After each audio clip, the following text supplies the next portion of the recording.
Mi hija me despertó a las 5 de la mañana para que le preparara el café y el desayuno, y me llamó la criada.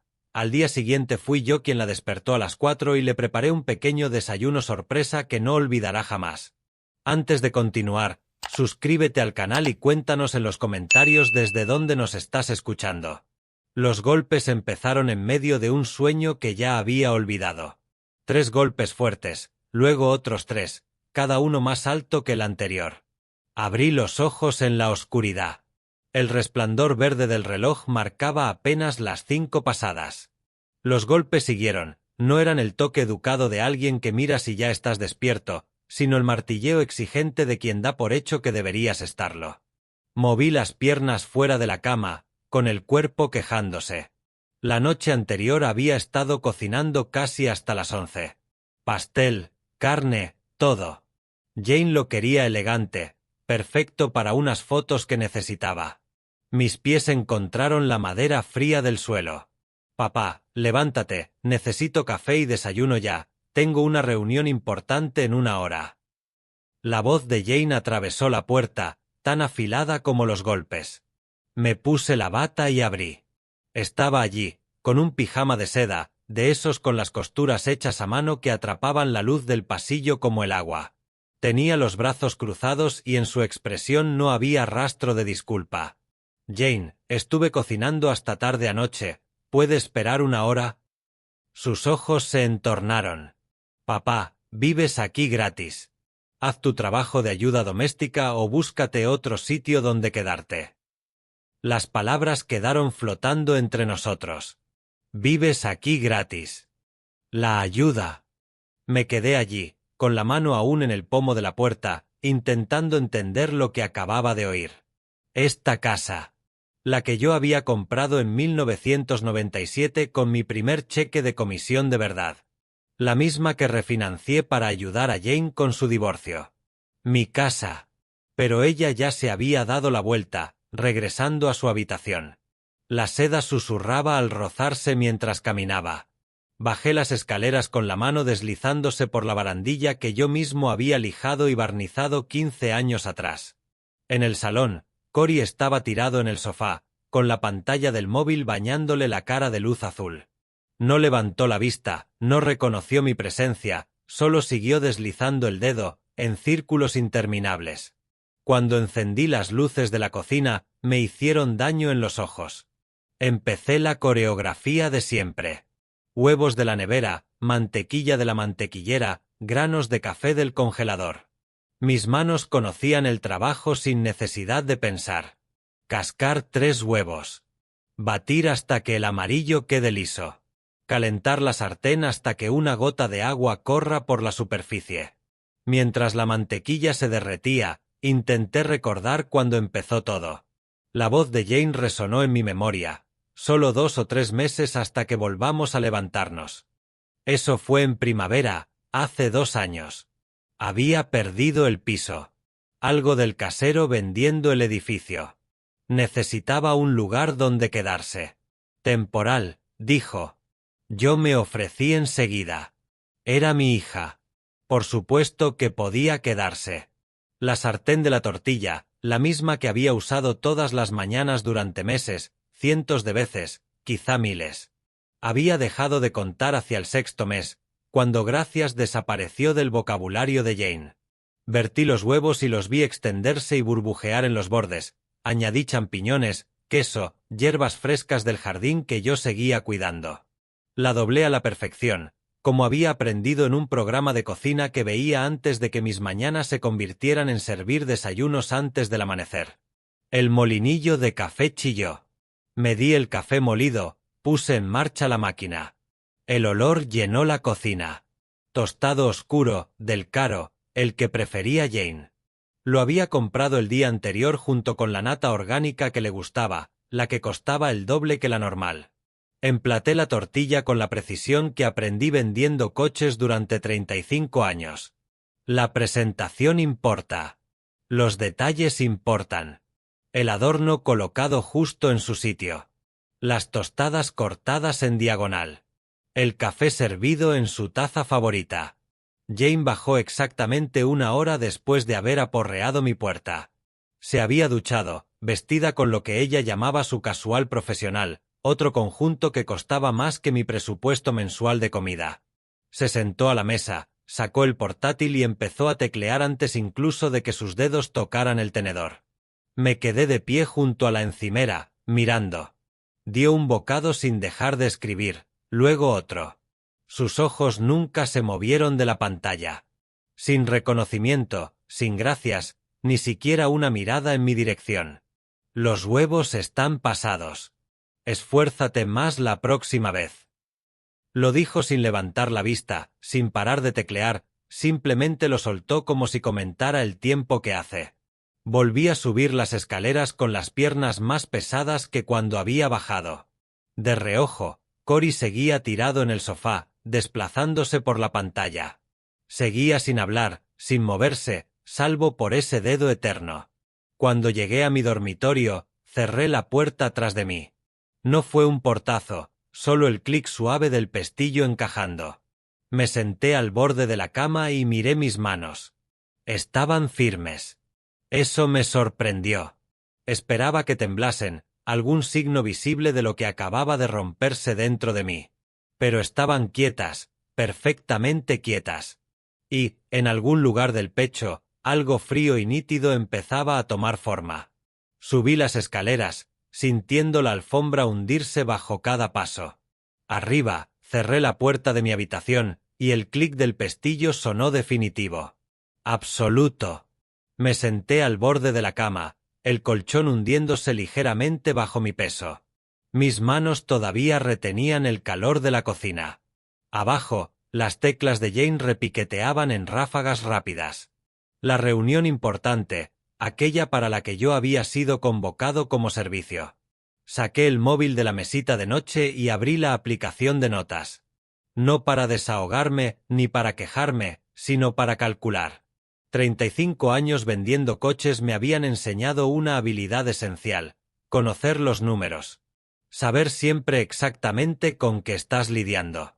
Empecé por el valor de la casa. La había refinanciado 3 años atrás, cuando el divorcio de Jane se complicó y necesitaba ayuda con las costas legales. El banco la había tasado en 485.000. Tecleé la cifra y la vi aparecer en la pantalla. Después, el alquiler de mercado. Ya lo había investigado cuando Jane me pidió quedarse. Una casa de ese tamaño en el distrito de Hawthorne, cerca del centro de Portland. Había visto anuncios similares por 2.400 al mes, algunos más. Estaba siendo conservador. Lo escribí. Servicios, internet, agua, gas, electricidad, basura. Yo pagaba todo. Llevaba haciéndolo 2 años. Coste medio mensual, 370. Otra línea en mis notas. Comida. Yo hacía todas las compras, toda la cocina, alimentaba a 3 adultos, compraba todo lo que Jane pedía, lo orgánico, lo especial, la media era de unos 800 al mes. Otra línea. Las sumas me salían fáciles. Sumas que ya había hecho miles de veces, calculando costes del concesionario y pagos de clientes, márgenes de beneficio y repartos de comisión. 2.400 más 370 más 800, 3.570 al mes.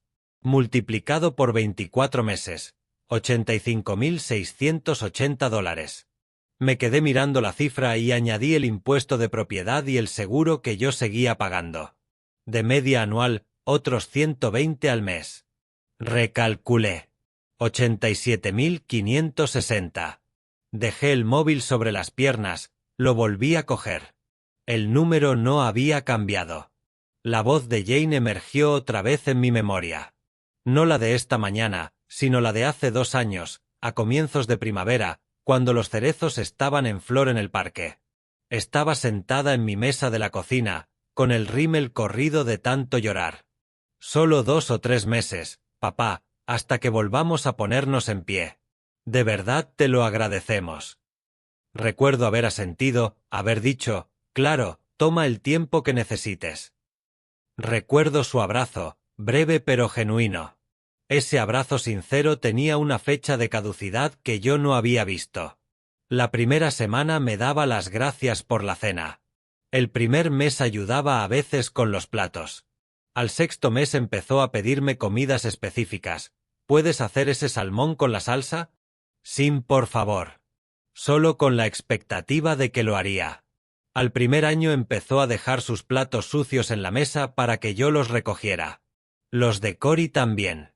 Empecé a encontrar su ropa en el baño, dejada ahí para que yo la lavara. Ninguno de los dos lo mencionaba.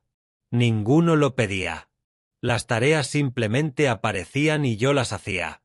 Hacia el mes 15, Jane había empezado a llamarme desde su habitación cuando quería algo, como si yo fuera personal de servicio. Como si aquella no fuera mi casa, mi cocina, mi lavadora. Y esta mañana, haz tu trabajo de ayuda. Me levanté de la cama y volví a mirar mis manos. Estas manos habían vendido coches durante 35 años, cientos de operaciones, quizá miles. Conocía a la gente, sabía leerla, sabía cuando alguien negociaba de buena fe y cuando solo estaba tomando, tomando y tomando. Hubo una vez un cliente, quizá hace 15 años, que quería un sedán de lujo. Exigía descuento tras descuento. Cambios de aceite gratis, limpieza gratis, ruedas de invierno gratis, alfombrillas gratis. Cada vez que aceptaba algo, pedía más. Nunca estaba satisfecho, ni pensaba estarlo, solo probaba cuanto podía sacar. Mi gerente de ventas me apartó después de la cuarta visita. No negocies con gente que no te respeta, Emil. Te lo quitarán todo y luego te culparán por estar vacío. Me alejé de ese trato. El cliente se fue a otro concesionario y probablemente les hizo lo mismo. Pero no puedes alejarte de la familia, ¿verdad? Pasaron las horas. La luz de la tarde entraba inclinada por la ventana de mi dormitorio. Yo había estado sentado allí, pensando, sin moverme, salvo para cambiar de postura cuando la espalda se me agarrotaba. Abajo oí a Jane moverse.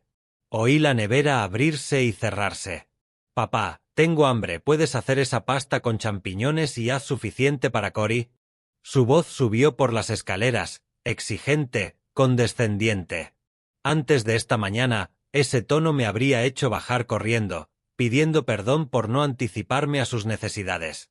Ahora sentí algo distinto, algo frío, algo claro. Bajé despacio, con cada pisada bien marcada. Jane estaba en la cocina, móvil en mano, deslizando el dedo. Al verme entrar, levantó la vista. Algo en mi cara la hizo detenerse a mitad de movimiento, la boca se le abrió, se cerró. Luego volvió a mirar el teléfono. Saqué la pasta, los champiñones, la nata, puse el agua a hervir, corté los champiñones con la precisión que había aprendido después de años de ver programas de cocina en mis raros ratos libres. Mis movimientos eran exactos, profesionales. Pero por dentro estaba planeando. Esa noche me tumbé en la cama mirando al techo. No me revolvía, no sufría, solo pensaba. La casa estaba en silencio salvo por el crujido ocasional de la madera vieja al asentarse. A través de la pared oía la televisión de Jane, alguna serie con risas enlatadas. Ya de madrugada, el reloj marcaba las 3:30 cuando, por fin, me incorporé y el plan apareció completo. No eran piezas sueltas que tuviera que montar, no era un esquema vago. Era una estrategia completa, detallada y secuencial, profesional. 35 años leyendo la gente, entendiendo la fuerza de negociación, estructurando acuerdos, sabiendo que valoraban los clientes, que temían, qué presión les hacía firmar la línea de puntos. Todo. Cada habilidad que había pulido se enfocó de golpe en un solo propósito. No venganza, corrección. Jane y Cory valoraban la comodidad, el servicio, la apariencia de éxito sin el trabajo que implica mantenerlo. Temían la incomodidad, temían la exposición, temían tener que funcionar sin alguien que gestionara cada detalle de sus vidas.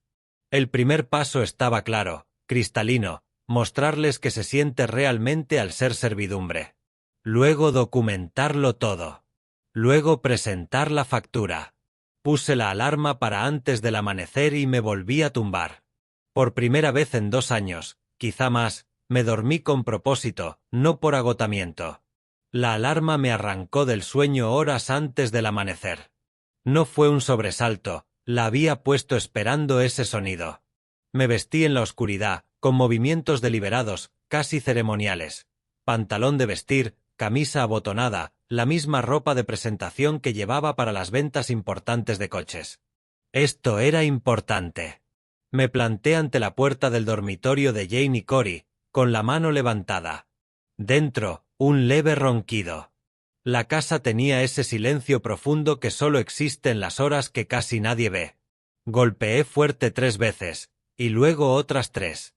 El mismo ritmo exigente que Jane había usado en mi puerta. Silencio, luego ruidos, luego pasos. La puerta se abrió. Jane apareció con el pelo revuelto y los ojos esforzándose por enfocar. Llevaba una camiseta vieja, el pijama de seda caro estaba en cualquier otra parte. Abrió la boca para hablar. Buenos días. Ayuda. Hora de levantarse. Necesito el desayuno listo en 2 horas. Tortilla, bacon, tortitas, ensalada de fruta. Reunión importante hoy. Mantuve la voz alegre, enérgica, el tono de alguien que espera obediencia inmediata. Jane parpadeó. Papá, ¿qué? Son las 4 de la mañana. ¿Te has vuelto loco? Tienes toda la razón, hija. Esta es mi casa. Y si el dueño de la casa puede exigir servicio a quienes viven aquí gratis, hoy voy a ejercer ese derecho. A la cocina. Ahora. Detrás de ella, Cory se incorporó en la cama, confuso, sin camiseta, entrecerrando los ojos para verme. No le hice caso. Mantuve la mirada clavada en Jane. Su rostro atravesó la confusión, luego el enfado, luego algo parecido a la comprensión. No puedes hablar en serio. Cocina, repetí. Ahora. Dijiste que yo vivo aquí gratis. En realidad, los que vivís aquí gratis sois vosotros. Así que hoy tú eres la ayuda. El cambio se notó en el aire. Jane se dio cuenta de que yo hablaba totalmente en serio. Bajó las escaleras con cada paso forzado. La seguí y me senté en la silla donde ella solía sentarse, donde se quedaba mirando el móvil mientras yo la servía. Las luces de la cocina le molestaban en los ojos. La observé entrecerrarlos, trastear con los granos de café. Empecemos por el café, dije con voz agradable. Ya sabes cómo me gusta. Fuerte, caliente, nada de esa cosa aguada. Jane fue hacia la cafetera, con las manos torpes por el sueño. Midió el café molido, llenó el depósito de agua. La máquina empezó su gorgoteo habitual. Mientras se hacía, ella se quedó de pie, con los brazos cruzados, mirando la encimera. Los huevos, ahora, dije. Tortilla con champiñones y queso, como las que te hago a ti. Y quiero bacon, crujiente, no quemado. Sacó los huevos de la nevera con movimientos bruscos, enfadados, los cascó en un bol y los batió con más fuerza de la necesaria, el tenedor raspando la cerámica. El café terminó. Lo sirvió y me lo trajo. Di un sorbo y lo dejé. Amargo. Hazlo otra vez. El café está bien. Hazlo otra vez. La mandíbula de Jane se apretó. Cogió la taza, la vació en el fregadero y empezó de nuevo. Esta vez echó menos café, probablemente pensando que quería algo más suave. Cuando volvió con la segunda taza, la probé y negué con la cabeza. Ahora está demasiado flojo. Tercera vez. Hazlo bien. Le temblaban las manos mientras se llevaba la taza. Detrás de ella apareció Cory en el marco de la puerta, con pantalones de chándal y la cara deformada por la rabia. ¿Pero qué demonios te pasa? Es medianoche y estás. Tu mujer estableció las normas de la casa, dije sin mirarlo. El dueño manda. Los que viven gratis sirven. Solo estoy siguiendo su sistema. Cory abrió la boca, la cerró, miró a Jane, que estaba preparando la tercera cafetera con los hombros tensos. Se retiró al salón. Afuera empezaba a amanecer. Una luz gris entraba por la ventana de la cocina, volviendo todo más frío. Jane por fin había conseguido un café aceptable y ahora estaba con la tortilla. Vi cómo le temblaban las manos mientras echaba los huevos en la sartén. ¿Dónde está el bacon? He pedido bacon. Estoy haciendo primero la tortilla. Los quiero juntos, calientes, recién hechos. Vuelve a empezar y haz el bacon a la vez. Abandonó la tortilla a medio hacer, cogió el paquete de bacon y empezó a colocar tiras en otra sartén. Los huevos de la primera sartén empezaron a quemarse. Ella se apresuró a retirarlos, a salvar algo, pero era demasiado tarde. Esos huevos están arruinados, señalé. Totalmente incomibles. ¿Se los servirías a alguien importante? Vuelve a empezar. Esto es una locura.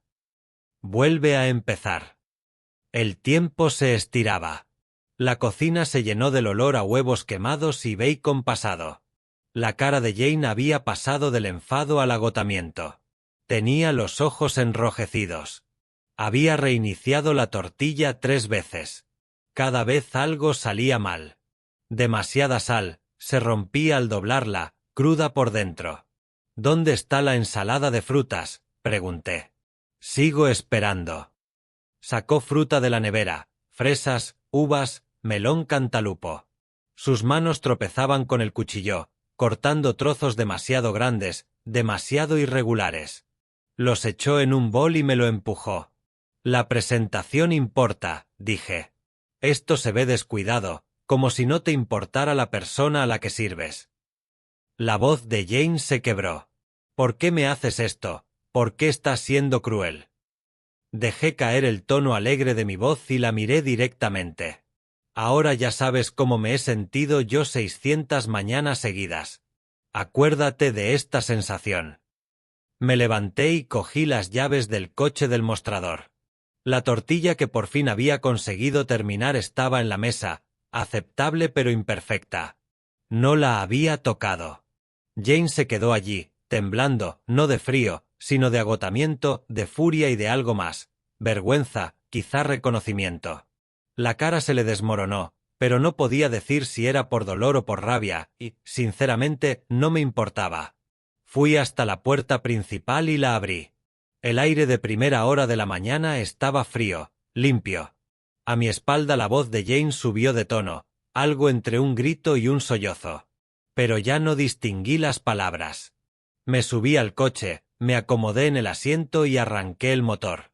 El reloj del salpicadero marcaba poco después de las 7. 2 horas. Las mismas 2 horas que ella me había exigido una y otra vez. Mientras salía marcha atrás del camino de entrada, miré hacia la casa. La luz de la cocina seguía encendida. La silueta de Jane permanecía inmóvil en la ventana. Metí primera y fui hacia el centro, hacia el edificio de oficinas de cristal donde trabajaba Michael Stevens. La lección personal había terminado. Ahora tocaba la estrategia profesional. Había poco tráfico esa mañana. Llegué al centro antes de las 8. Encontré sitio en un aparcamiento subterráneo bajo el edificio. El ascensor me llevó al 3er piso, suave y silencioso. El bufete ocupaba toda la planta. Puertas de cristal, moqueta gris discreta, un mostrador de recepción donde una mujer de unos 30 años tecleaba sin levantar la vista. Emil Porter, dije. Cita a las 8:30. Ella asintió y señaló las sillas de cuero junto a la pared. Me senté bajo una fila de títulos y certificados enmarcados, el típico despliegue profesional que le dice al cliente que está en buenas manos. En una esquina burbujeaba una cafetera. Yo ya había tenido suficiente café por un día. Había pedido esta consulta 4 días atrás, la tarde después de mi sesión de cálculos frente al móvil, antes del incidente del espejo de esta mañana, antes de tener el plan completo. Sabía que iba a necesitar estructura legal, orientación profesional. 35 años en ventas me habían enseñado que la emoción pierde negociaciones, la documentación y la fuerza de negociación las ganan. Se abrió una puerta. Un hombre de unos 40 años apareció con la camisa bien planchada pero sin corbata. Profesional, pero sin pretensiones. Señor Porter. Me levanté y lo seguí hasta su despacho. La sala era funcional, un escritorio con montones de carpetas organizadas, una ventana con vistas a la ciudad, una pared cubierta de libros de derecho. Michael Stevens se sentó detrás de la mesa y me hizo un gesto para que me sentara enfrente. Gracias por venir, dijo. Por teléfono mencionó un problema con unos inquilinos. Cuéntemelo. Le expliqué la situación como si le estuviera presentando una operación de compraventa de coche. Primero los hechos, sin emoción, hija adulta y yerno, mi casa, 2 años viviendo allí, sin contrato, sin pagos, sin acuerdo de alquiler, exigencias crecientes de servicio, explotación disfrazada de ayuda familiar. Stevens tomó notas en un bloc amarillo, con una letra rápida y precisa. Hizo preguntas que me sorprendieron por lo concretas. ¿Reciben correspondencia en su domicilio? Sí. Cambiaron su dirección postal hacia los 6 meses. ¿Tienen el carné de conducir con esta dirección? Sí. ¿Tienen llaves de la casa? Por supuesto, les di llaves cuando se mudaron. Casi hacía que Stevens asintiera, no con aprobación, sino con reconocimiento. Esos detalles importaban de formas que yo empezaba a entender. Dejó el bolígrafo. Aunque no haya contrato, han establecido residencia legal. La ley de inquilinos de Oregón protege mucho los derechos de quienes ocupan una vivienda. No puede cambiar la cerradura ni sacar sus cosas. Eso sería desalojo ilegal y podrían denunciarle. Lo fui asimilando.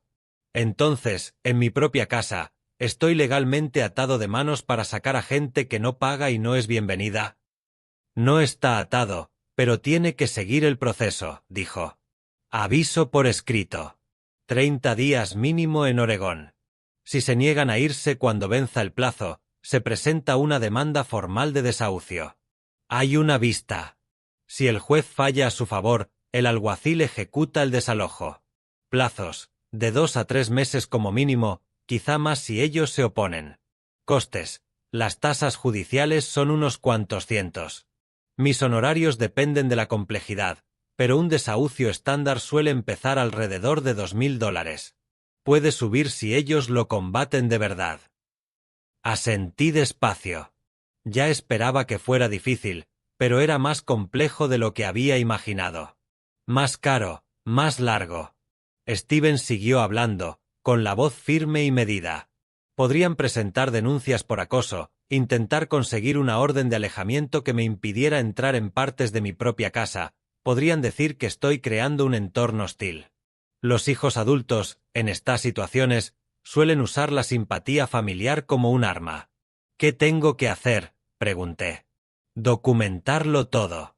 Vídeo de usted haciendo las tareas de la casa mientras ellos le dan órdenes, eso establece un patrón de explotación. Registros escritos de todos los gastos que usted cubre. Fotografías del estado de la propiedad por si dañan algo.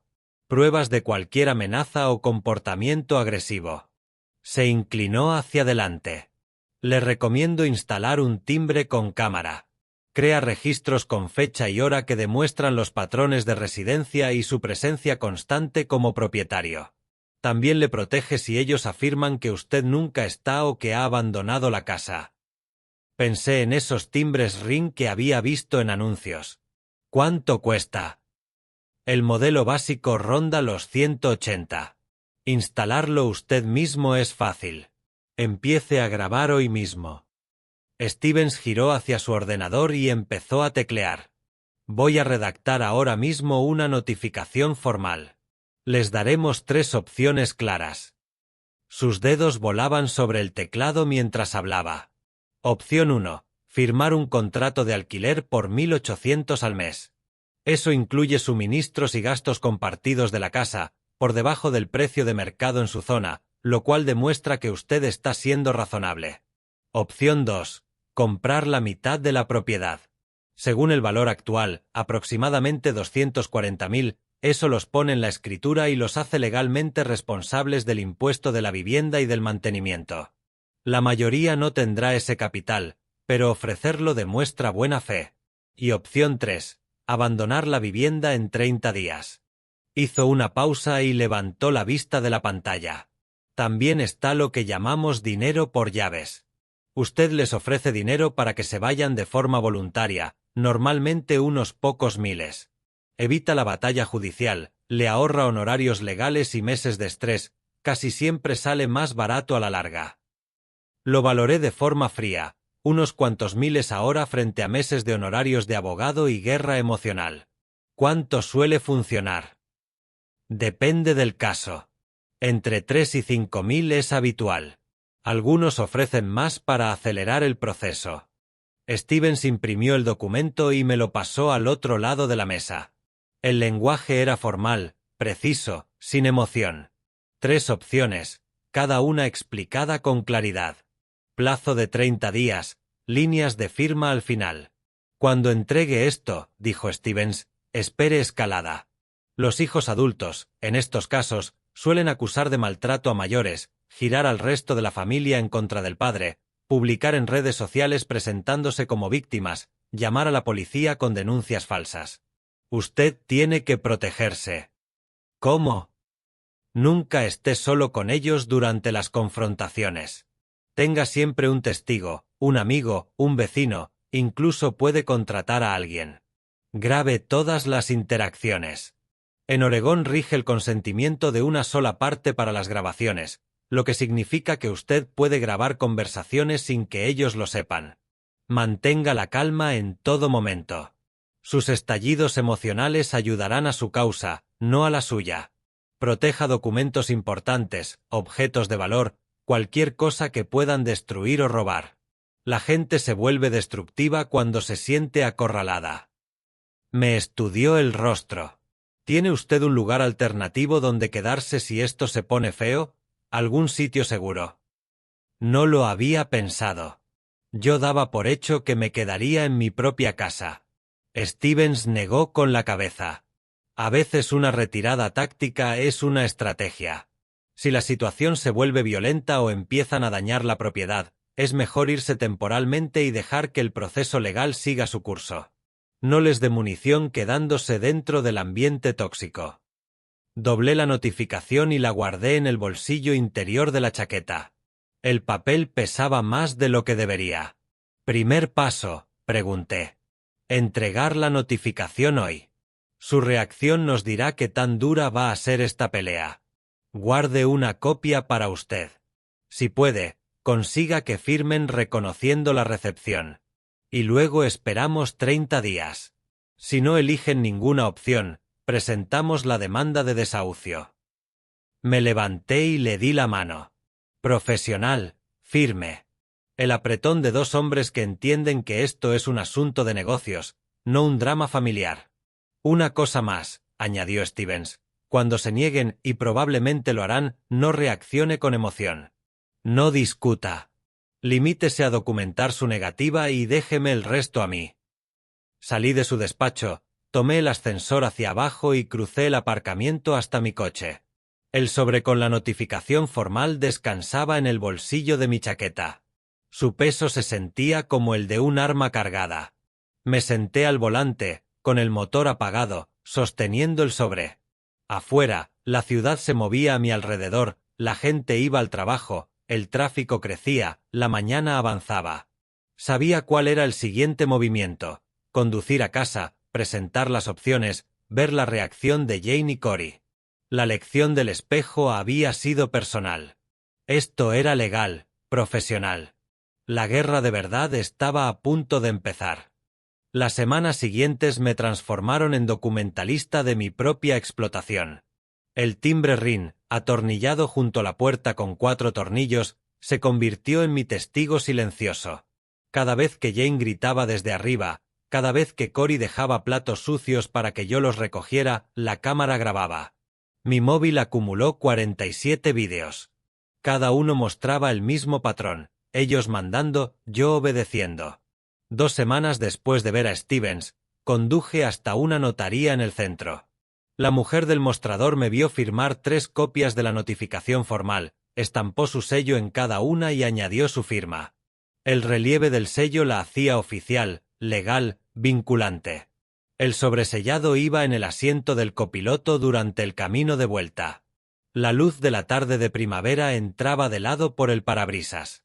Las calles estaban bordeadas de cerezos en flor, los pétalos esparcidos por las aceras como confeti de una fiesta que nadie celebraba. Entré en casa. Jane estaba sentada en la mesa del comedor, con el portátil abierto, tecleando. Cory ocupaba el sofá, con el móvil iluminándole la cara. Ninguno levantó la vista. Para ellos eso era normal, yo entrando y saliendo, invisible, irrelevante, salvo cuando me necesitaban. Me acerqué a la mesa y coloqué el sobre justo delante del teclado de Jane. Es una notificación formal de 30 días sobre vuestra situación en esta casa. Jane alzó la vista, su expresión pasó de la irritación por la interrupción a la confusión. ¿Qué? Es un documento legal preparado por mi abogado. Tenéis que leerlo ahora, los dos. Cory por fin prestó atención, se incorporó y dejó el móvil a un lado.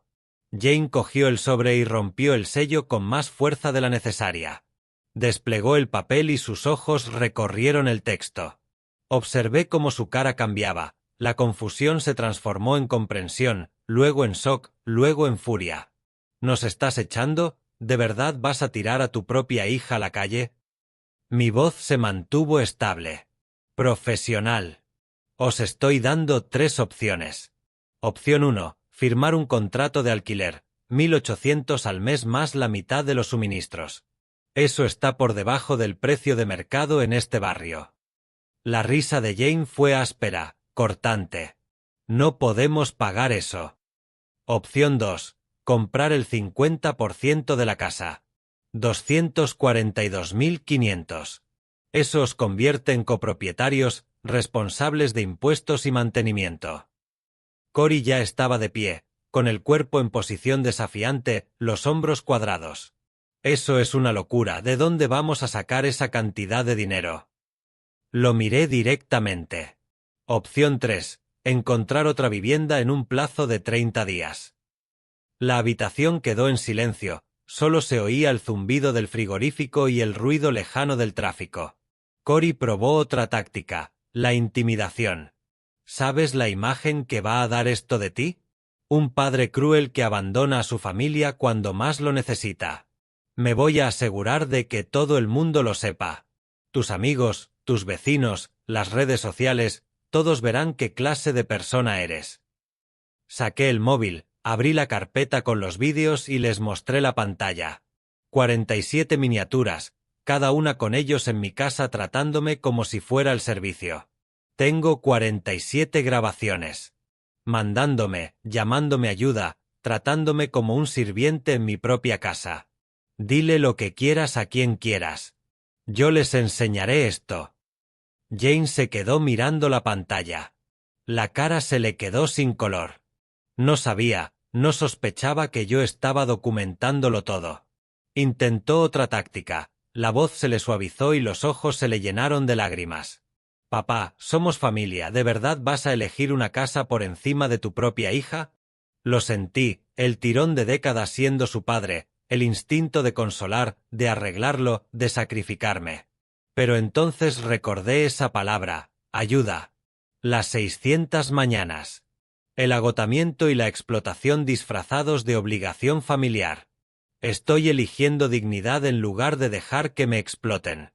No es lo mismo. La notificación está entregada. 30 días. Si seguís aquí después de eso, presentaré la demanda ante el juzgado. Es vuestra decisión.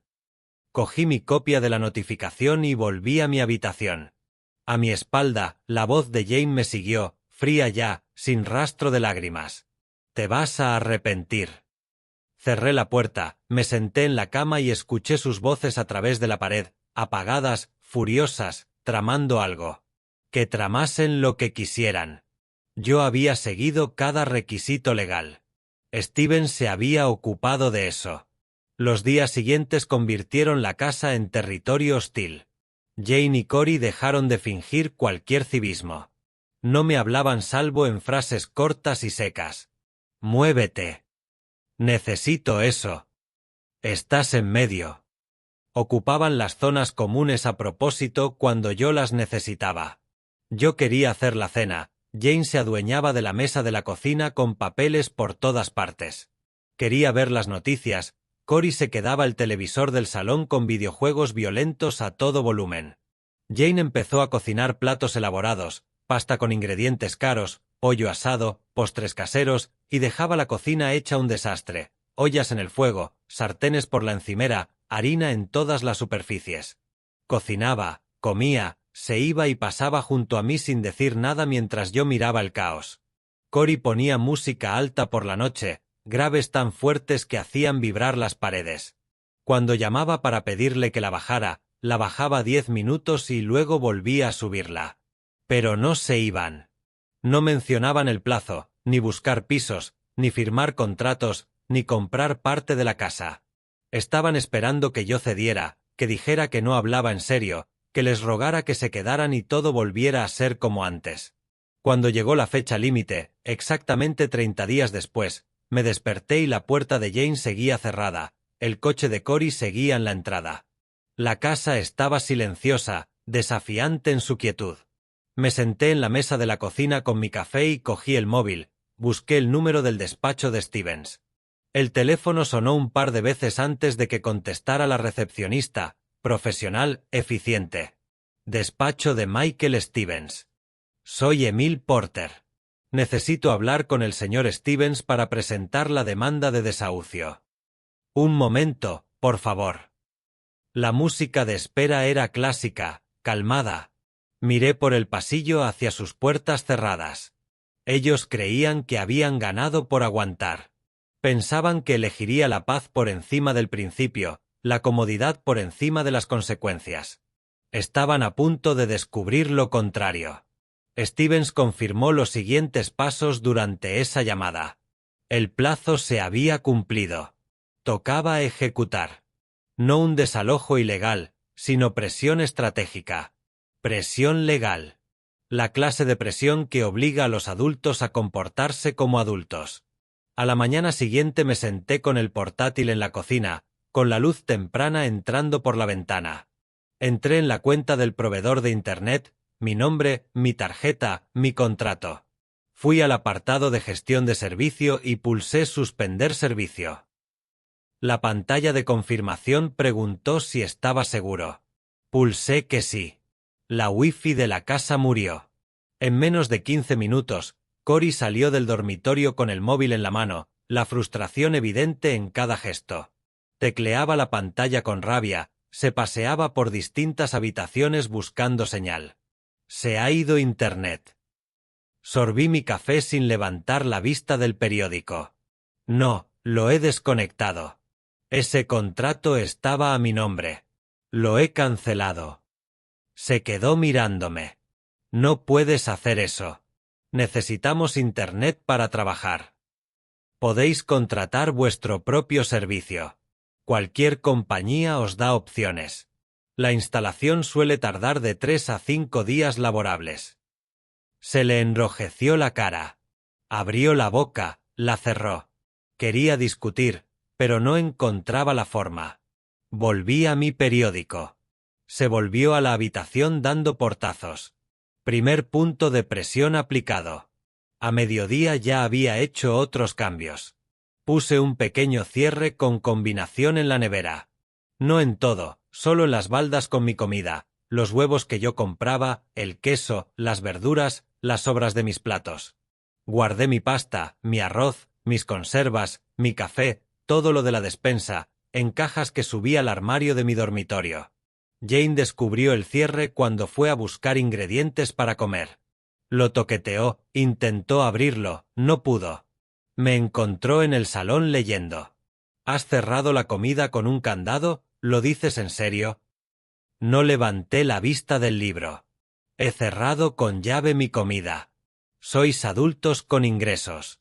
Podéis comprar vuestros propios alimentos. Su voz subió, cargada de incredulidad. Esto es crueldad. Esto es abuso. Por fin la miré. Esto es autoservicio. Ya no soy vuestro cocinero ni vuestro proveedor. Tenéis trabajo. Podéis alimentaros solos. Abrió la boca para contestar, pero yo ya había vuelto la vista al libro. Tras unos segundos, se marchó dando zancadas. Esa noche vi los platos sucios que dejaron, sus platos, sus vasos, sus cubiertos desparramados por la encimera. No los toqué, no limpié, no sostuve más la dinámica. A finales de la primera semana fui al juzgado del condado de Multnomah, en el centro. El edificio imponía escaleras de piedra, columnas, el peso de la ley hecho arquitectura. Control de seguridad, arco detector de metales, mis llaves y mi móvil en una bandeja de plástico. Encontré la oficina correspondiente en la segunda planta, ventanilla de la administración, formularios en portapapeles.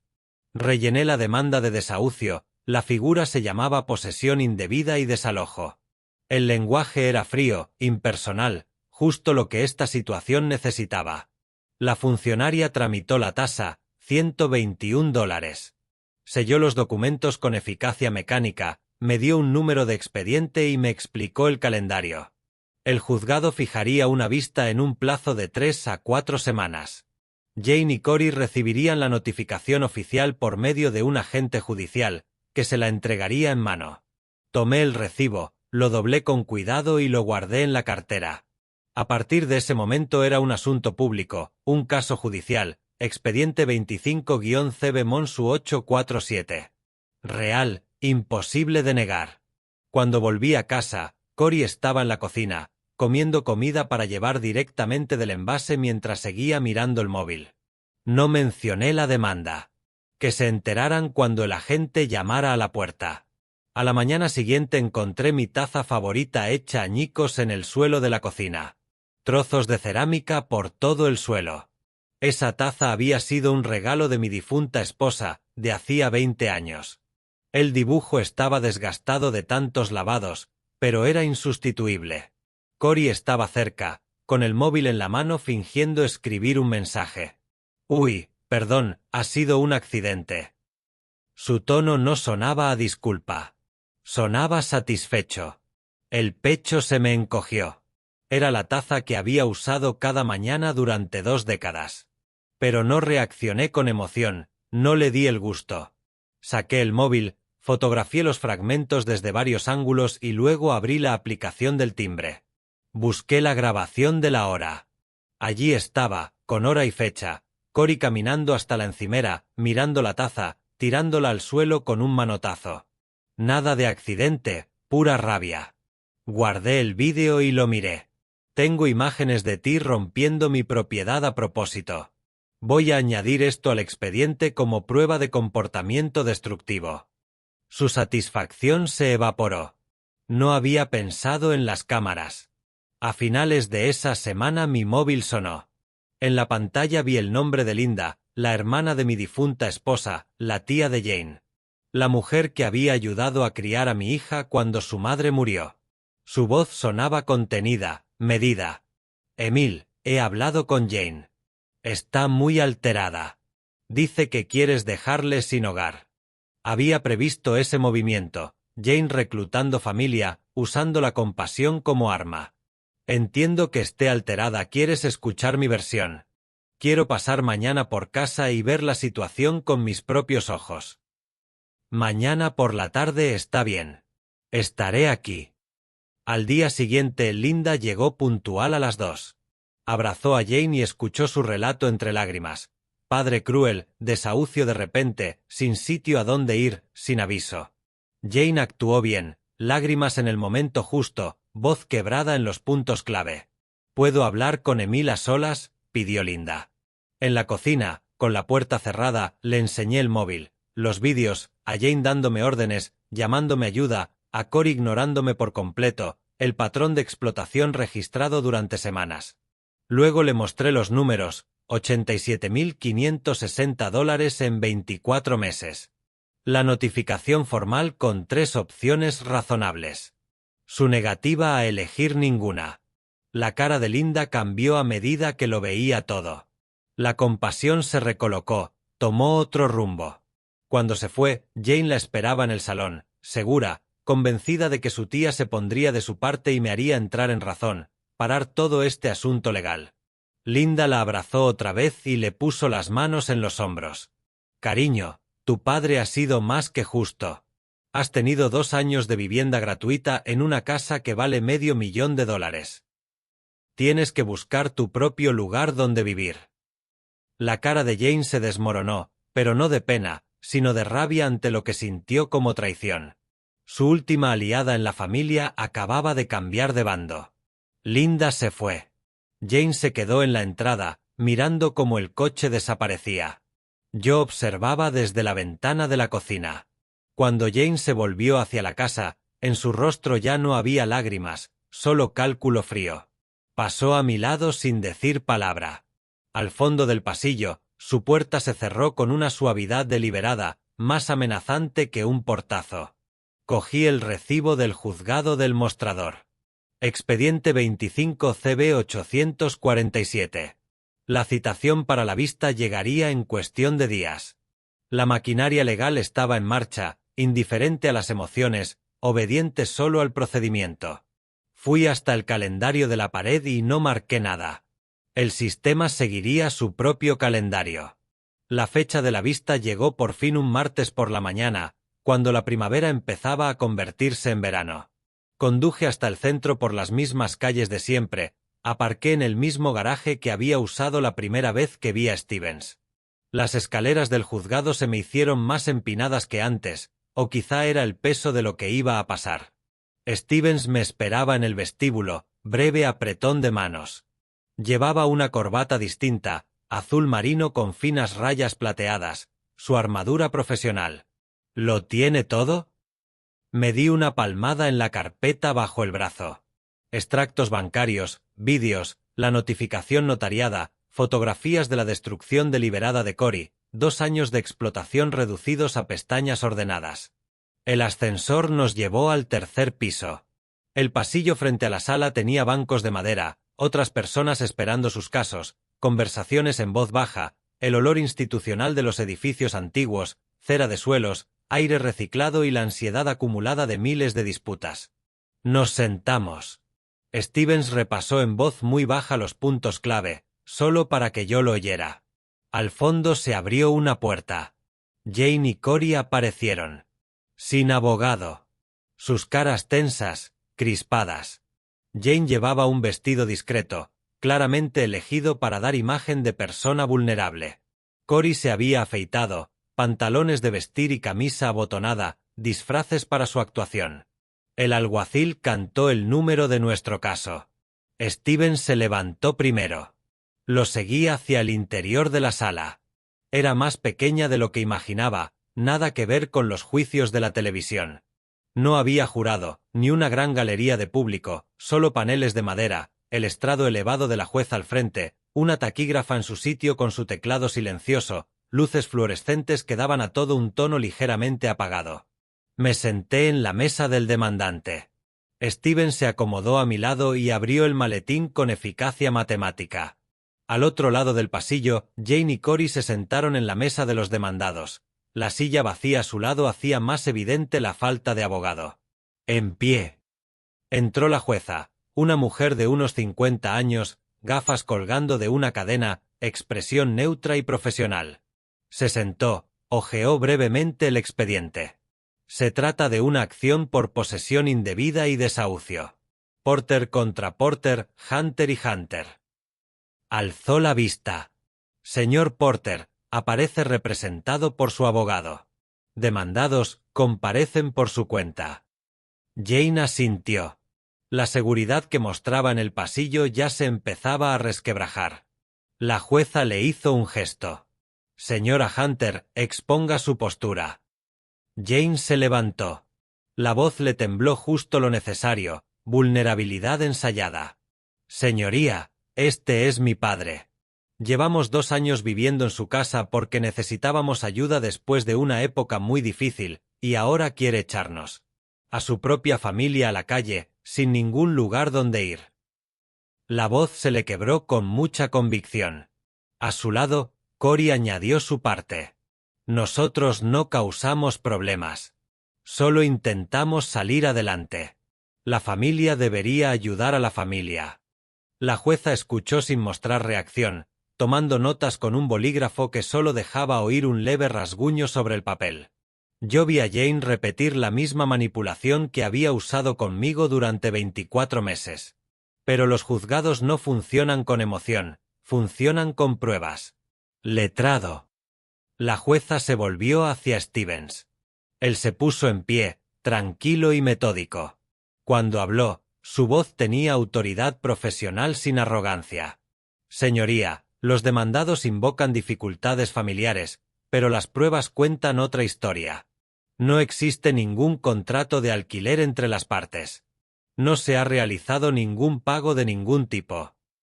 Empujó mis extractos bancarios hacia la mesa de la secretaria, que los pasó a la jueza.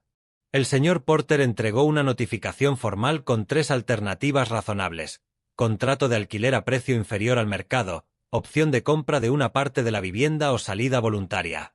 La notificación fue debidamente entregada y notariada. Incorporó la notificación como prueba. La jueza la examinó. Desde donde yo estaba se apreciaba el sello de la notaría. La notificación fue ignorada. Los demandados se negaron a irse, se negaron a pagar alquiler y se negaron a negociar de buena fe. Luego llegaron los vídeos. Stevens había seleccionado 3 clips y los había cargado en una memoria que la taquígrafa conectó al sistema de la sala. La pantalla de la pared se encendió. Primer vídeo, Jane llamando desde arriba, la voz cortante. Papá, necesito desayuno. Haz esa tortilla con champiñones. La cámara mostraba mi figura subiendo las escaleras, agotado. Segundo vídeo, Jane señalando el salón, con el móvil en la oreja, hablando con alguien. Sí, mi casa es perfecta para eso. Hay espacio de sobra. Mi casa. La llamaba mi casa. Tercer vídeo, yo sirviendo la cena. Cory desparramado en el sofá, sin reconocer mi presencia, sin dar las gracias, simplemente cogiendo el plato y volviendo al teléfono. La jueza miró. Su expresión cambió muy poco, pero cambió. Vio lo que yo llevaba viviendo.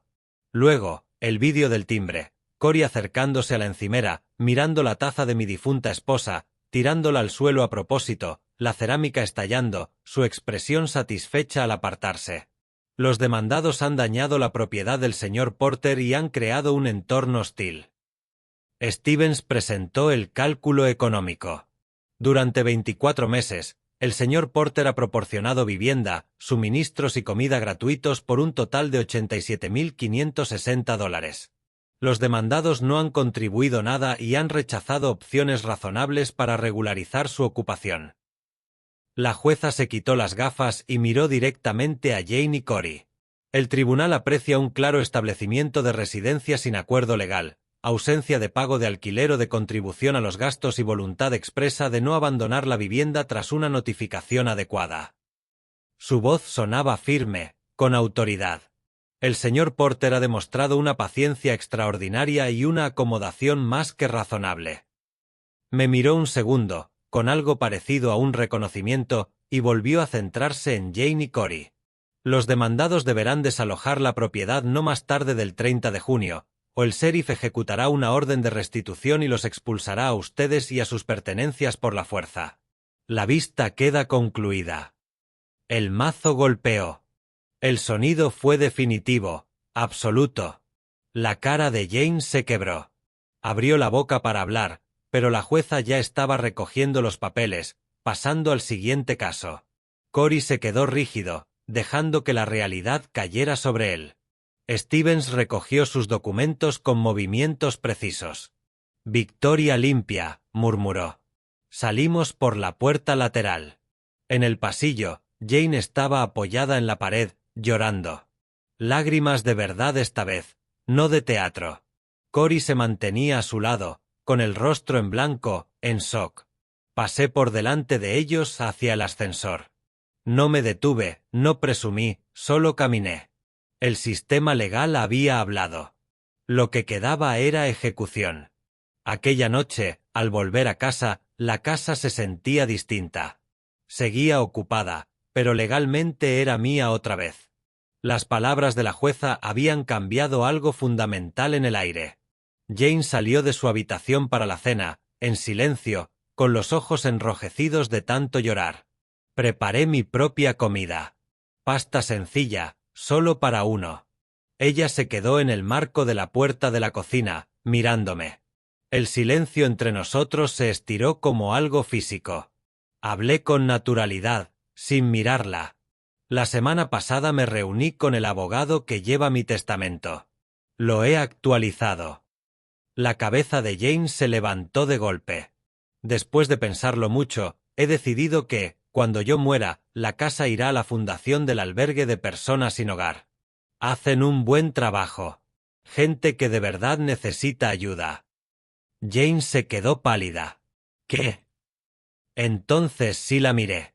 Sabes, después de que me llamaras la ayuda, me di cuenta de que el dinero es mejor dárselo a quienes realmente lo necesitan, no a quien lo reclama como si fuera un derecho. La voz le salió casi en un susurro. Me estás dejando fuera del testamento del todo. Me encogí de hombros y volví a remover la pasta. Se lo estoy dando a gente que lo va a valorar. Tú dejaste claro que solo querías el activo, no la relación. Le vi en la cara cómo se derrumbaba el cálculo. Había soportado todo esto, la notificación, el juzgado, la humillación, en parte contando con la herencia. La casa acabaría siendo suya. Podía esperar a que yo muriera. Ahora ni eso. El plazo se acercaba como el tiempo, inevitable, visible desde lejos, cada día más cerca. Quedaban 5 días para la llegada del sheriff. Desde la sentencia, la casa vivía en un limbo. Jane y Cory iban del estado de negación al pánico de buscar piso a la desesperada, haciendo llamadas, mirando anuncios, sin encontrar nada que pudieran pagar con el tiempo de margen que les quedaba. Observaba su pánico con distancia.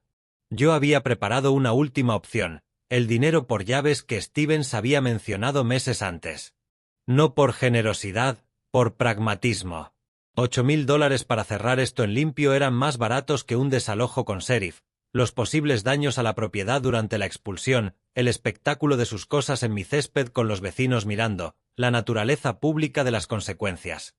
El sobre estaba en la mesa del salón. Dentro, un cheque y un documento de 1 página. Les llamé y los senté en el sofá, recelosos. Los ojos de Jane fueron directamente al sobre. Hablé con tono empresarial. Tengo una última oferta, $8.000 a cambio de que os vayáis de forma tranquila antes del plazo. Os marcháis dejando la casa limpia, sin daños, y firmáis este documento renunciando a cualquier reclamación futura contra mí o contra la propiedad. Deslicé el sobre la mesa. Cory lo abrió, leyó el cheque y luego el texto legal. Jane se quedó clavada en el número escrito con mi letra cuidadosa. 8.000.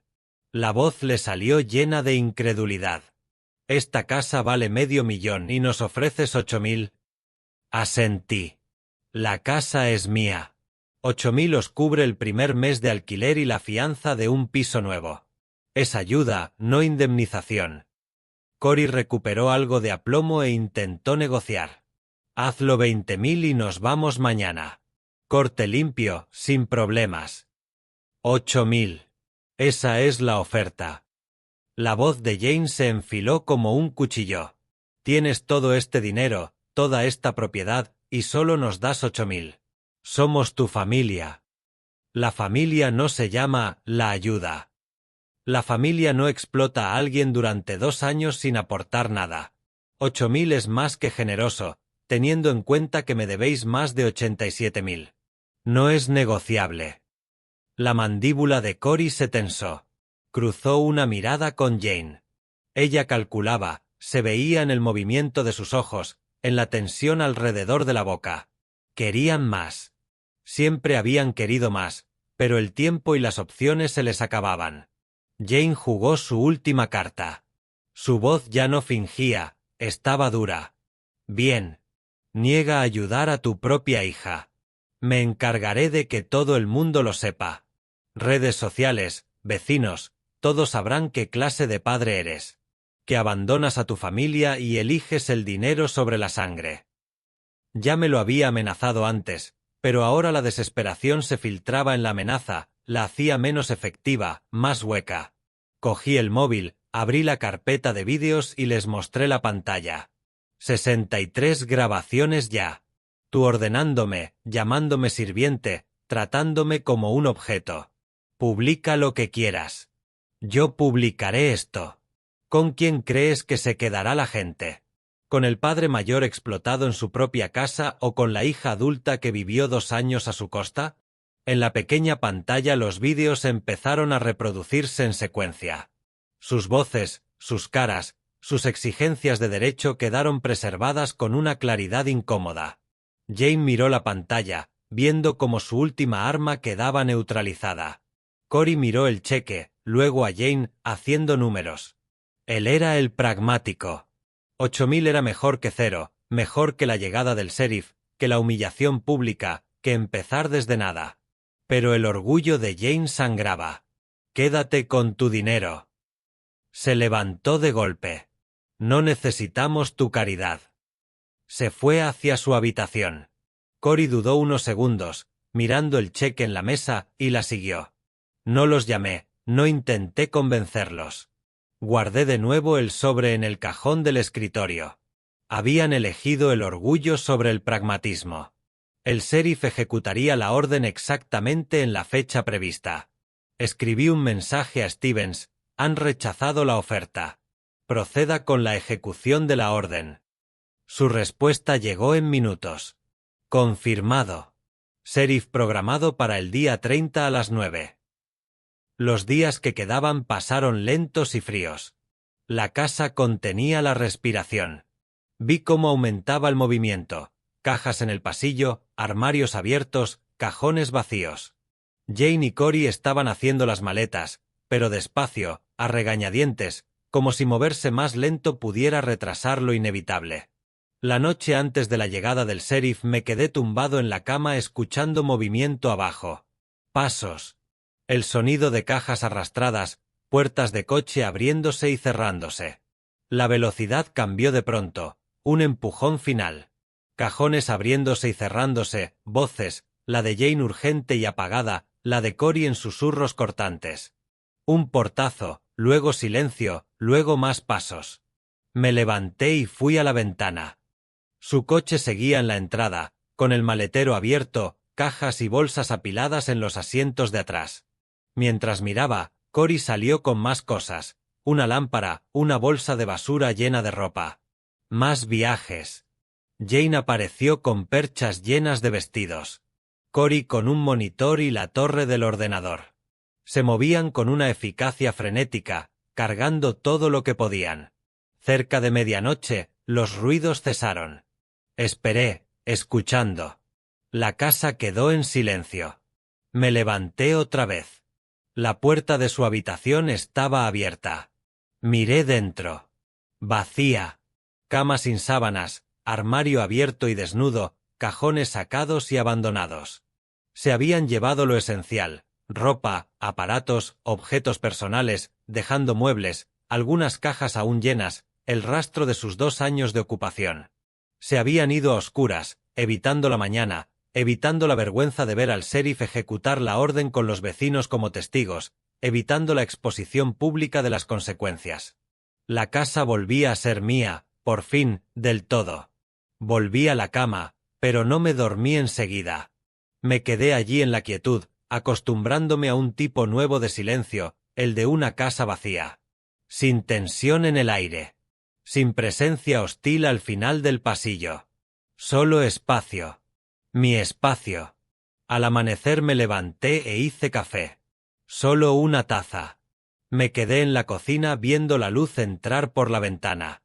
En el calendario, el 30 de junio estaba rodeado en rojo. Hoy, el día en que el sheriff habría venido. Oí un coche fuera, miré por la ventana, su coche volviendo. Jane bajó deprisa, avanzando hacia la casa sin mirar hacia arriba. Venía a por otra carga. La marcha se hacía por etapas, caótica e incompleta. Bajé a hacerme el desayuno. A mi espalda oí la puerta principal, pasos por el pasillo. Jane había vuelto a entrar. Estábamos los dos en la casa, en ese momento liminal entre ocupación y marcha. Ella en el pasillo reuniendo lo último, yo en la cocina haciendo huevos para uno. Ninguno habló. El silencio lo contenía todo, 2 años de agravios acumulados, la disolución del teatro familiar, la economía desnuda de la propiedad y la ley. Ella se iría. Yo me quedaría. Estaba casi terminado. La mañana en la que el sheriff estaba programado para llegar, me quedé despierto en la cama escuchando el movimiento de abajo. No había dormido bien. Demasiado ruido durante la noche, demasiada conciencia de que era el día final, el cierre de meses de presión calculada y maniobras legales. Con la primera luz filtrándose por la ventana, los sonidos continuaban. Pasos, cajas arrastradas, puertas de coche que se abrían y se cerraban. Seguían cargando. El sheriff no llegaría hasta dentro de unas horas, pero parecía que ellos se irían antes. Me incorporé, pensé en bajar a hacer café y decidí esperar a que terminaran de salir. Entonces oí algo distinto. Un grito seco, un golpe, y luego un silencio terrible. Bajé corriendo sin pensar, puro instinto, pura adrenalina. La escena me llegó en fragmentos. Jane en el suelo, al pie de la escalera. Cajas desparramadas a su alrededor, una con una esquina hundida donde había golpeado la pared. Estaba de lado, con la pierna en un ángulo incorrecto, sangre bajándole desde un corte en la frente, justo donde había dado contra el canto del último escalón. Tenía los ojos abiertos pero perdidos, intentando entender dónde estaba. Cory estaba arriba, inmóvil, con una caja en las manos, blanco como el papel. Me arrodillé junto a Jane. Toda la rabia, la estrategia fría, los meses de presión calculada, de documentación, de demandas y batallas económicas, desaparecieron. Se desvanecieron. Esta era mi hija, la niña a la que enseñé a montar en bicicleta, la que se dormía sobre mi hombro en los viajes largos en coche cuando era pequeña, a la que había querido durante 36 años. Llama al 911 ya. Mi voz cortó el shock de Cory. Trasteó con el móvil, casi se le cayó. Yo evalué a Jane, lo básico de primeros auxilios que mi difunta esposa se empeñó en que aprendiera décadas atrás. Cuando aún vivía, trabajaba de enfermera y estaba decidida a que yo supiera qué hacer en una emergencia. Jane respiraba, estaba consciente, aunque confundida. La herida de la cabeza sangraba mucho, pero las heridas en la cabeza siempre lo hacen. El tobillo ya empezaba a hincharse, visible incluso a través del calcetín. Jane, quédate quieta. No muevas la cabeza. Intentó hablar. Las palabras salían arrastradas, desconectadas, posible conmoción. Cogí un paño de cocina limpio del mostrador y apliqué presión suave sobre la herida de la frente. Mis manos estaban firmes a pesar del miedo que me recorría por dentro, a pesar de todos los y si terribles inundando mi mente. De fondo oía la voz temblorosa de Cory. Necesitamos una ambulancia. Mi esposa se ha caído por las escaleras. Se ha golpeado la cabeza. Hay sangre. Dio la dirección atropellando las palabras. La espera se hizo eterna. Los minutos se estiraban hasta lo imposible. Seguí hablando con Jane, manteniéndola despierta, manteniéndola aquí. Quédate conmigo. Mírame a los ojos. Dime cómo te llamas. Dime en qué día estamos. A veces respondía bien, a veces confundida. Jueves. No, miércoles. ¿Su nombre? ¿El mío? Sí, sabía dónde estaba. Cory había bajado ya, revoloteando cerca, sin saber qué hacer, con las manos abriéndose y cerrándose sin propósito. Luego las sirenas, acercándose, parándose delante de la casa. Abrí la puerta antes de que llamaran. 2 sanitarios entraron con su equipo, profesionales y rápidos. Me aparté y los dejé trabajar. La evaluaron enseguida, probable esguince de tobillo, corte en la frente que requería puntos, posible conmoción leve, necesidad de trasladarla para hacer pruebas de imagen y descartar fracturas o un traumatismo craneal más grave. Le inmovilizaron el cuello por precaución y la subieron a la camilla con una eficacia que solo da la experiencia. Los ojos de Jane buscaron los míos mientras la levantaban. Se veía aterrada y frágil, nada que ver con la mujer que me llamó la ayuda meses atrás, nada que ver con la hija arrogante que exigía desayunos antes del amanecer. Papá, su voz era la voz de una niña. Voy detrás de ti, le dije. Fui en mi propio coche, siguiendo a la ambulancia por las calles de la ciudad. Ellos se saltaron semáforos, yo circulé pegado a su estela. El complejo hospitalario apareció, Legacy Emanuel Medical Center, grande y moderno. La entrada de urgencias ya estaba llena a pesar de la hora temprana. Aparqué en el parking de visitas y corrí hacia la sala de espera. Sillas de plástico, revistas desfasadas sobre mesas pequeñas. El olor a desinfectante y ansiedad espesaba el aire reciclado. Cory llegó poco después, tras cerrar la casa con llave. Nos sentamos sin hablar, dos hombres que habían sido adversarios y que ahora solo estaban unidos por la preocupación. Una enfermera nos llamó por fin. Jane estaba en un box, despierta, en plena evaluación. El médico era joven, eficiente y explicaba con claridad: esguince de tobillo confirmado, conmoción también, leve por suerte. 5 puntos en la frente. Deberían mantenerla en observación unas horas, protocolo estándar en traumatismos craneales. Había tenido suerte. Sin fracturas, sin daño grave. La factura sería considerable. Solo la ambulancia rondaría los $1000, pero eso no importaba. Me dejaron verla.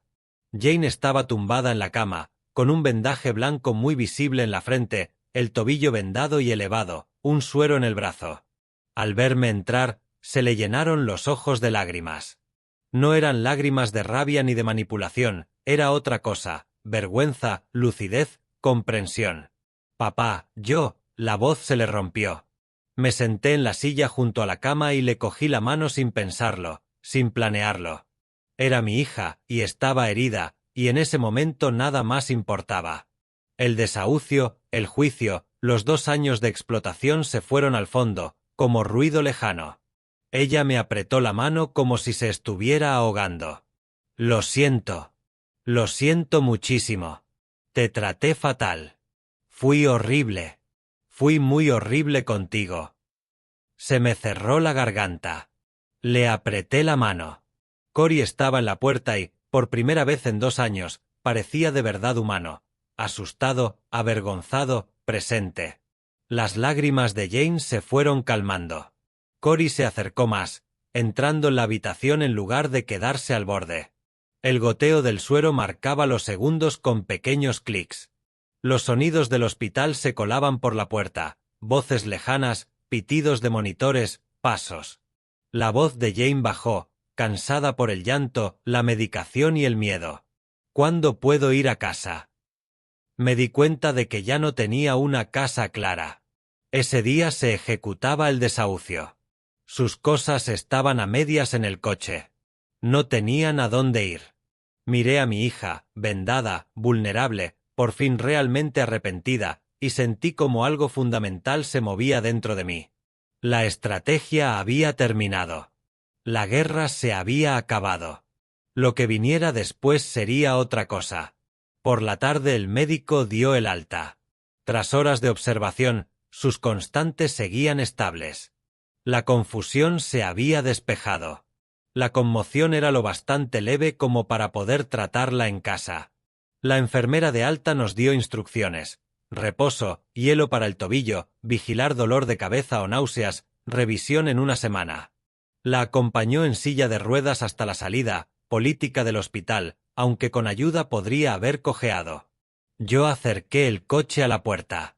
Cory cargó las pocas cosas de Jane, su bolso y la ropa que llevaba puesta, ahora en una bolsa de plástico. Mientras yo la ayudaba a sentarse en el asiento del copiloto, con cuidado del tobillo, Cory formuló la pregunta que llevaba flotando entre nosotros todo el tiempo: ¿a dónde vamos? No habían encontrado piso. Sus cosas seguían en mi casa. El sheriff nunca llegó. Había llamado desde la sala de espera para cancelar la ejecución.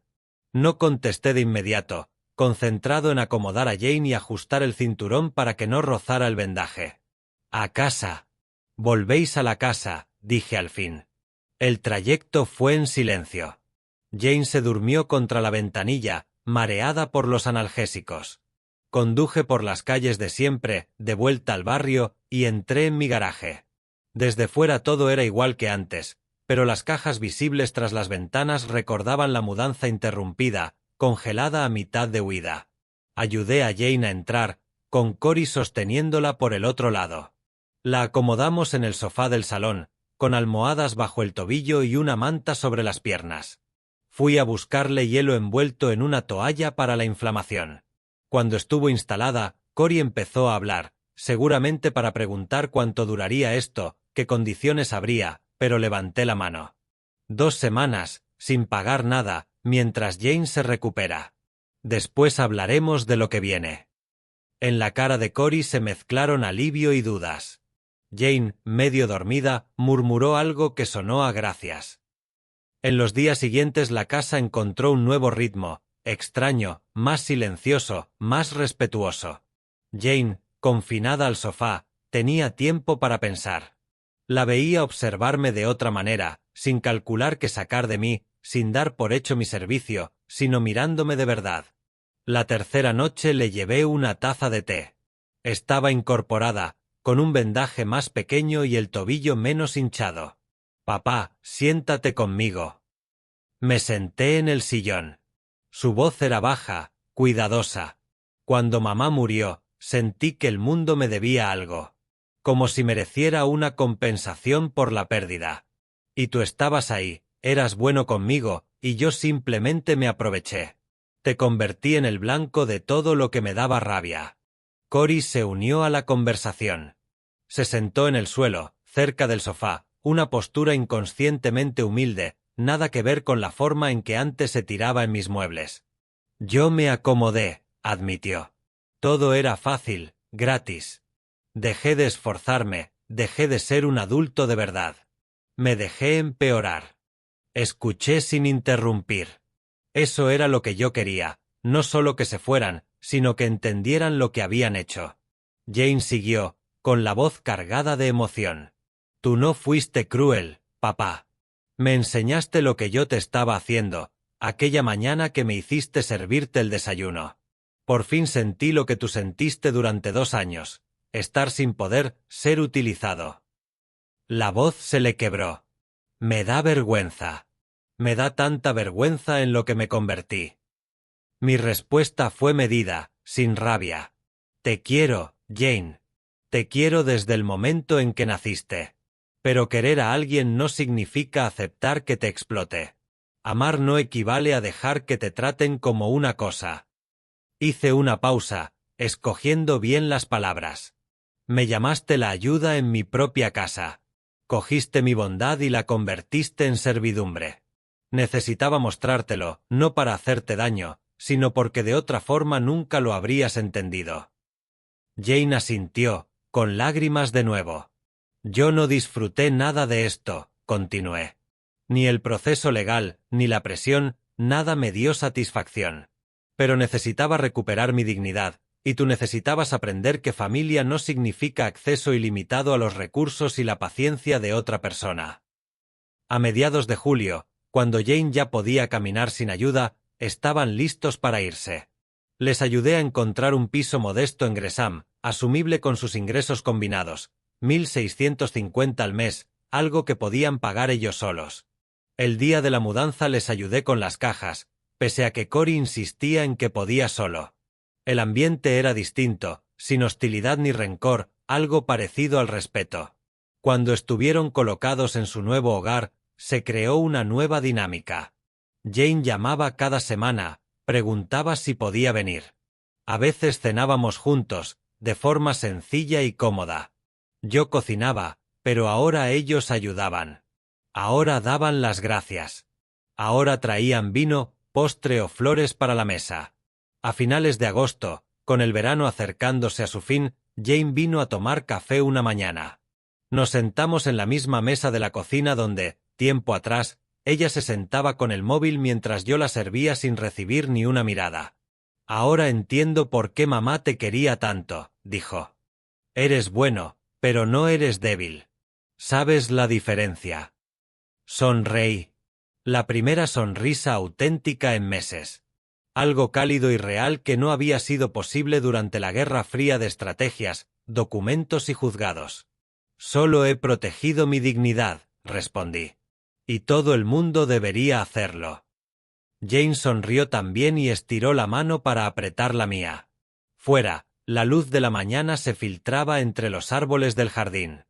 2 tazas de café descansaban entre nosotros. La casa estaba en paz. La relación se había reconstruido en términos sanos. Había ganado todo lo que importaba, no solo la victoria legal, sino la personal. Mi hija había entendido. Mi hogar era mío. Mi dignidad seguía intacta. Y el cariño, que nunca llegó a morir, había encontrado el camino de vuelta a través de límites claros, consecuencias y el trabajo duro del cambio real. Si te ha gustado esta historia, dale like a este vídeo, suscríbete al canal y cuéntanos en los comentarios qué te ha hecho sentir. Para escuchar la siguiente historia, haz clic en el recuadro de la izquierda. Gracias por vernos.